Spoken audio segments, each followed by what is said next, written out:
اگر اس کا چہرہ دیکھ لے تو اجالے میں اندھیرا ہو جائے گا، برکت میں نحوست آ جائے گی۔ دجال ہیں لوگ، وہ بہت بڑے فریبی ہیں، دنیا کے سب سے بڑے جھوٹے ہیں، اور اللہ کے دربار میں سب سے بڑے مجرم ہیں، اور جہنم کے سب سے زیادہ حقدار ہیں، جو دعویٰ کرتے ہیں اور جو کہتے ہیں کہ حضور کے بعد کوئی منحوس نبی آ گیا، حضور کے بعد کوئی نبی آنے والا نہیں ہے۔ جو نبوت کا دعویٰ کرے گا، حضور نے کہا وہ دجال ہے، دجال، وہ دجال ہے، وہ نبی ہو ہی نہیں سکتا، وہ دجال ہے۔ چنانچہ دلائل نے بھی دجال ہونا ثابت کر دیا۔ مرزا غلام احمد قادیانی، اس نے نبوت کا دعویٰ کیا، اور نبی تو کوئی ہو نہیں سکتا، نبی تو حسین و جمیل ہوتے ہیں، اتنے خوبصورت ہوتے ہیں۔ موسیٰ اور عیسیٰ اور حضور پاک اور جتنے بھی انبیاء ہیں، یوسف علیہ السلام، ابراہیم علیہ السلام، اسماعیل علیہ السلام، عجیب خوبصورت ہیں، اور ان خوبصورتوں کے امام شہنشاہ خوباں ہیں جناب رسول پاک صلی اللہ علیہ وسلم۔ حضور کا حسن و جمال ایسا ہے کہ حضرت عائشہ کہتی ہیں رات کے اندھیرے میں جب مدینے میں کوئی چراغ نہیں جلتا ہوتا تھا، اور مجھے رات میں گھٹا ٹوپ اندھیرے کے اندر سوئی میں دھاگا ڈالنا ہوتا تھا، تو میں حضور کے چہرے کے پاس سوئی کو کر کے آسانی کے ساتھ چہرے کی چمک سے دھاگا ڈال دیتی تھی، ایسی چمک تھی۔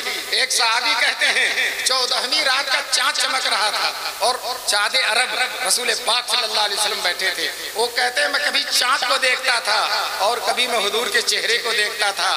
وہ صحابی وہ مبالغہ نہیں کرتے، جھوٹ نہیں بولتے، جو دل میں محسوس کرتے ہیں وہی ان کی زبان پر ہوتا ہے، یہی تو ان کی خصوصیت ہے صحابہ کی۔ چنانچہ وہ صحابی کہتے ہیں کہ حضور کے چہرے کا حسن چاند کی روشنی سے زیادہ تھا۔ دوستو، چاند کی روشنی مادی روشنی ہے، اور حضور کی روشنی وحی کی روشنی ہے، ایمانی روشنی ہے، روحانی روشنی ہے، نسبت اللہ کی روشنی ہے، اللہ کے سب سے بڑے محبوب کی روشنی ہے۔ دوستو، تو حضور تو ایسے خوبصورت، ایسے خوبصورت، اور یہ دجال اگر اس کا چہرہ دیکھ لے تو اجالے میں اندھیرا ہو جائے گا، اگر اس کا چہرہ دیکھ لیا جائے تو اجالے میں کیا ہو جائے گا؟ اندھیرا ہو جائے گا، اور برکت میں نحوست آ جائے گی۔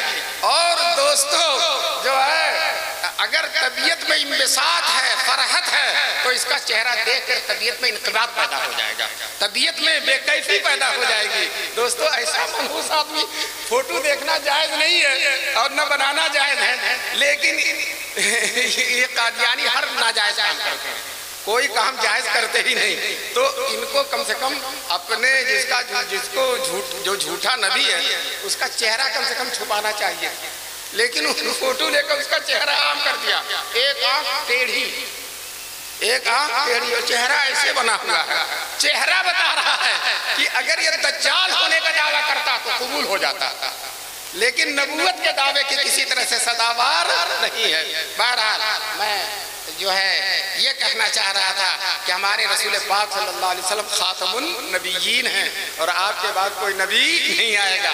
اور یہ جو میں نے کہا کہ مرزا غلام محمد دجال تو ہو سکتا ہے، نبی نہیں ہو سکتا، اس کی دلیل ہے جب یہ ٹرین چلی تھی نا کوئلے والی، انجن والی، تو مرزا غلام محمد قادیانی نے کہا یہ دجال کی سواری ہے، ٹرین کو کہا تھا یہ دجال کی سواری ہے۔ دوستو، جب اس کا لاہور میں انتقال ہو گیا اور بیت الخلا میں انتقال ہوا، کہاں انتقال ہوا تھا؟ بیت الخلا میں انتقال ہوا تھا، اس لیے کہ جس گھر میں تھا اتنا دست آ رہا تھا، اتنا دست آ رہا تھا، دست پر دست ہے، دست کو دست ہے، دریا بھی نہ چھوڑے ہم نے، تو وہ جو ہے اتنا دست آ رہا تھا اس کو کہ جو کمرہ تھا جس میں تھا اسی کو بیت الخلا بنا دیا گیا، بیت الخلا ڈکلیئر کر دیا گیا، تو اسی بیت الخلا میں مر گیا۔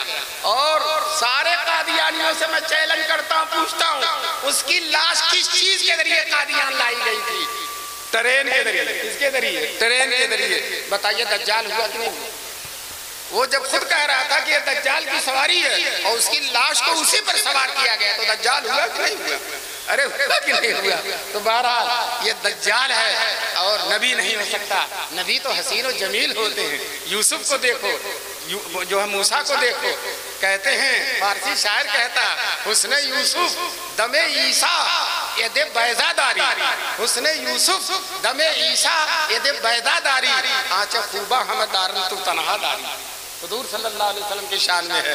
اور یہاں آنچ منحوسہ ہم دارن، آنچ منحوسہ ہم دارن تو تنہا داری، سارے منحوسوں کا مجموعہ ہے، اللہ تعالیٰ اس کے شر سے حفاظت فرمائے۔ اور یہ پتہ نہیں کس بلبوتے پر شرم بھی نہیں آتی ان کو، اس کو نبی کہتے ہوئے اور اس کی نبوت کی تبلیغ کرتے ہوئے، گاؤں گاؤں گھوم گھوم کر جو ہے اس کی تبلیغ کرتے ہیں، اور کچھ نہیں ملتا تو ہومیوپیتھی کے ڈاکٹر بن جاتے ہیں۔ یہ قادیانی مبلغین ہومیوپیتھی کے ڈاکٹر بن کر اور گاؤں گاؤں جاتے ہیں اور دوا دیتے ہیں اور قادیانیت کو سمجھاتے ہیں۔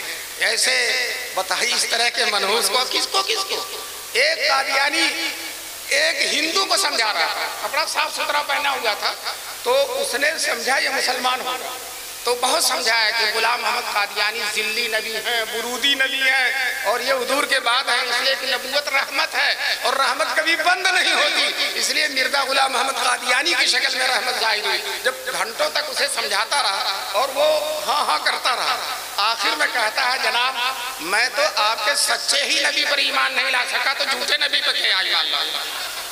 میں تو آپ کے سچے ہی نبی پر ابھی تک ایمان نہیں لا سکا تو جھوٹے نبی پر کیا ایمان لاؤں گا؟ بہرحال اللہ تبارک تعالیٰ اس جھوٹے نبی کے شر سے ہم سب کی حفاظت فرمائے۔ میں کہتا ہوں وہ کیسا عقل مند، اس کی عقل جانوروں سے بھی بدتر ہے جو اس طرح کے آدمی کو نبی مانتا، اس طرح کے آدمی کو جو لاہور سے منگا کر شراب پیتا ہے۔ نبی شراب پیے گا؟